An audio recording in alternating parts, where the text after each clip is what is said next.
La police protège les gens, mais qui protège la police?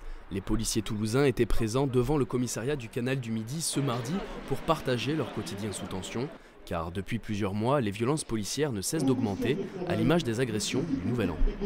On a des violences physiques, on a des violences verbales, on a des violences morales, on a des violences vraiment de tout ordre. C'est un véritable scandale. Nous avons le sentiment aujourd'hui que la police est utilisée, disons, comme une vitrine de l'État, mais sans vraiment donner les moyens aux policiers nationaux ou municipaux d'agir quotidiennement dans d'excellentes conditions.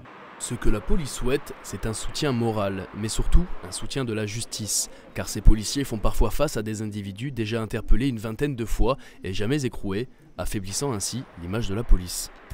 Il faudrait, si vous voulez, pour que ce type d'agression cesse, il ne faut pas uniquement renforcer les moyens et renforcer le matériel, ce qui est une chose à faire, mais ce n'est pas que ça. Il faut surtout que la peur change de camp et que les délinquants ne restent pas impunis. Puisque sinon, on peut avoir autant de policiers qu'on veut, ça ne changera rien au fait que les agressions continueront. Pour certains secrétaires de la SGP, le premier travail serait de rendre sa légitimité à la police afin qu'elle soit de nouveau respectée. Ce n'est pas la grande majorité ni des jeunes ni des individus des quartiers, mais bien entendu liés à l'économie souterraine et à tout ce qui se passe. Je crois qu'on pourrait cibler, trouver une approche sécuritaire un petit peu modifiée, mais c'est un tout.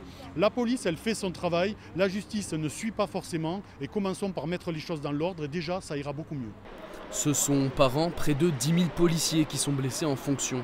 Face à cette violence grandissante à leur égard, le syndicat de police SGP a organisé un entretien avec la ministre de la Justice Nicole Belloubet afin de faire entendre leur voix.